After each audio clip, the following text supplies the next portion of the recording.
Hello guys, मैं हूं रौनक कुमार। और जैसे कि आपको पता है कि हमने ये चैप्टर स्टार्ट कर दिया था, वर्क एंड एनर्जी। उसमें हमें अब सेकंड पार्ट करना है। ठीक है, सेकंड पार्ट करना है। हमने फर्स्ट पार्ट कल की क्लास में कर लिया था। आई थिंक सबने देख ही लिया होगा फर्स्ट पार्ट। नहीं देखा है तो डिस्क्रिप्शन पे लिंक रहेगा फर्स्ट पार्ट का, वहां से देख लेना। सेकंड पार्ट में कुछ ज्यादा नहीं है।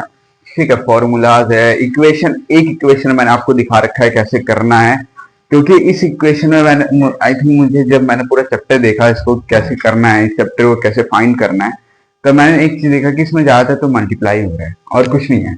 ऐसा कोई हाई लेवल थिंग नहीं है जो मतलब कि आप नहीं कर पाओगे। आपको बस एक फॉर्मूला बता देगा से, ये देखो फॉर्मूला बता देगा, उसके बाद फिर आप फाइंड कर लोगे।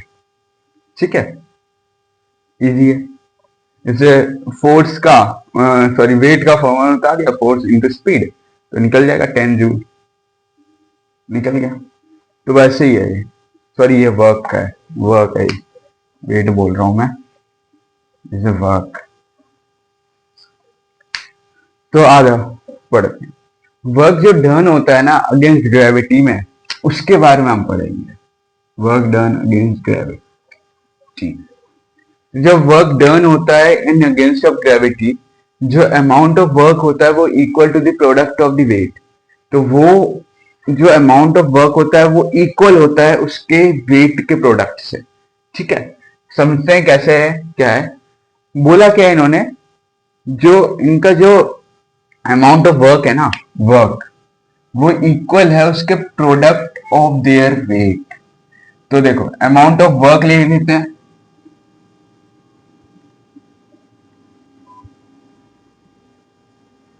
इक्वल है किसके, इक्वल है product of the weight, product of the weight, weight के प्रोडक्ट के इक्वल है। अगर ये फाइंड करके अगर आपका 9 आया तो ये भी फाइंड करके आपका 9 आएगा, इक्वल रहेगा। ठीक है, amount of work is equal to product of the weight. ये चीज याद रखना आपको, ये चीज आपको याद रखना है। जो जो चीज आपको याद रखना है उस सारा मैं बताऊंगा क्या क्या याद रखना है। ठीक है, product of the weight of the body, body के, और जो वर्टिकल डिस्टेंस होता है थ्रू विच जो बॉडी होता है वो लाइटेंड हो जाता है। लाइटेंड मीन्स हल्का, हल्का होता है। लाइट जब हम बोलते हैं हल्का, तो लाइटेंड हल्का सा हो जाता है। अब इसमें हमारे बहुत सारे फॉर्मूला लगेंगे वर्क में। तो पहला हमने जो पढ़ा है वो है फोर्स इंटू स्पीड।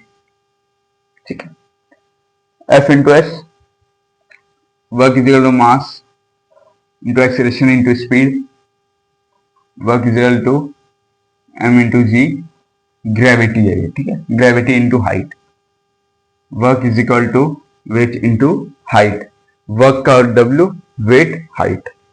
ठीक है, समझ में आ गया। ये 4 फॉर्मूले बस आपको याद करने हैं, बस लर्न करने हैं ये 4 फॉर्मूले। इस 4 फॉर्मूले को याद करने के बाद आपका जो चैप्टर है वर्क एंड एनर्जी फिजिक्स का, ये पूरा कॉन्सेप्ट आपको क्लियर कर देगा। प्लस पॉइंट ये है आपके सामने, ये है प्लस पॉइंट कि आपको अगर ये जब आप ये फॉर्मूलाज याद कर लेते हो ना, तो चलो लाओ क्वेश्चन लाओ। मतलब एग्जाम्स में क्वेश्चन आएंगे, आने के बाद आपको क्या करना है, सिंपली क्वेश्चन देख लिया, चलो हाँ ये वर्क बोल रहा है, इतना बोल रहा है, इसमें फोर्स इतना लग रहा है, स्पीड इतना है, तो क्या करना है, work is equal to force into speed. अब देखना है कि फोर्स की वैल्यू क्या दे रखी है, जैसे 2 दे रखी होगी, कुछ भी दे रखा होगा। ठीक है,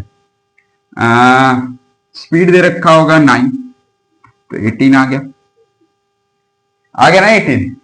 क्यों आया ये 18? क्योंकि हमने ये फॉर्मूला याद किया था। अगर हम ये फॉर्मूला याद नहीं करते ना तो नहीं होता। फिजिक्स में बस बोलता है, फिजिक्स और मैथ्स में, कि फॉर्मूला रट लो और उसके बाद देखो रूल्स बताता हूं जो अलग अलग टीचर्स का होता है, जो बोलते हैं या मतलब मैथ्स और फिजिक्स को बूस्ट करने के लिए जो फॉर्मूला बोलते हैं उनका मैं बता देता हूं। ठीक है, केमिस्ट्री का भी वही है जो याद करने का। तो क्या है फॉर्मूला, फॉर्मूला ये है कि आपको सबसे पहले छोटी क्लासेस की टेबल याद होनी चाहिए।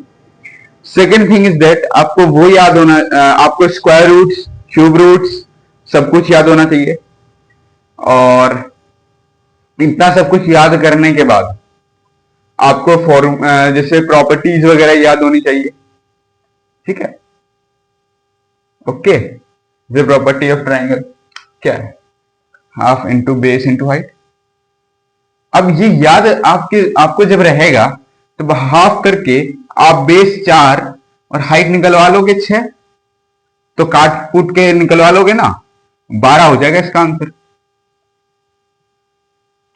कैसे आए ये? क्योंकि हमारे पास फॉर्मूला था। फॉर्मूला भी ऐसे मत करना, देखो फॉर्मूला लगाने का सिंपल ट्रिक मैं बताता हूं। फॉर्मूला भी ऐसे मत लगाना कि आपने खुद का अपना एक नया फॉर्मूला निकाल दिया, ऐसा बिल्कुल मत करना।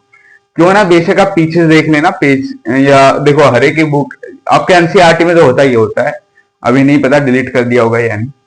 आपका जो एनसीईआरटी है उसके जो इंट्रोडक्शन पार्ट है बुक का, उसमें जाकर के देखो, वहां पे फॉर्मूला रिटर्न है, समझ गए?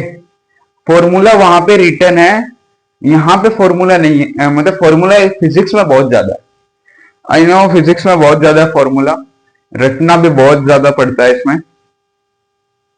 रटना क्या पड़ता है? बस फॉर्मूला। फॉर्मूला रट लो, उसके बाद आपको टोटली मैथ्स फिजिक्स सब कुछ हो जाएगा। तो जो सोचते हैं ना कि भाई मैथ्स फिजिक्स आ गया, 9th से ही दे दिया, 10th 11th में क्या ही करेंगे, अब 9th में डर लग रहा है देखकर, ऐसा कुछ नहीं, डरने वाली बात नहीं। फिजिक्स इतना आसान है ना कि आप जब एक बार आप वो चीज सीख लोगे, चुटकियों में आप पूरा चैप्टर कर दोगे, समझ गए? इसलिए मैं आपको सबसे पहला बुक जो प्रेफर्ड करता हूं फिजिक्स केमिस्ट्री बायोलॉजी की, एग्जाम्पलर ले लो आप बस।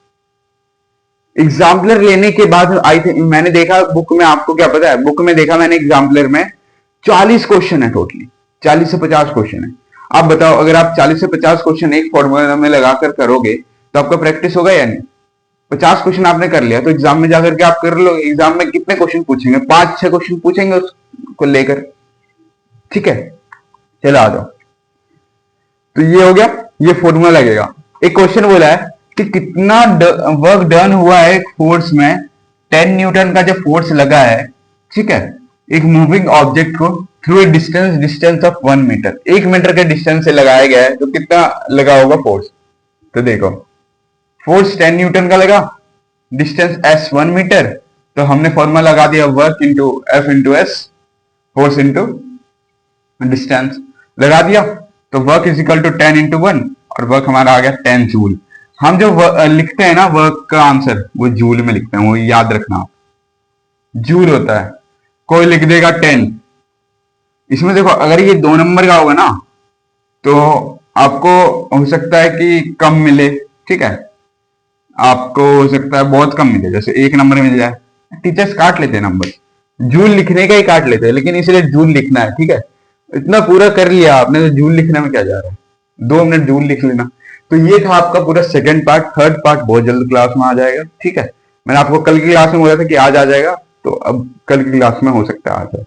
Thank you very much.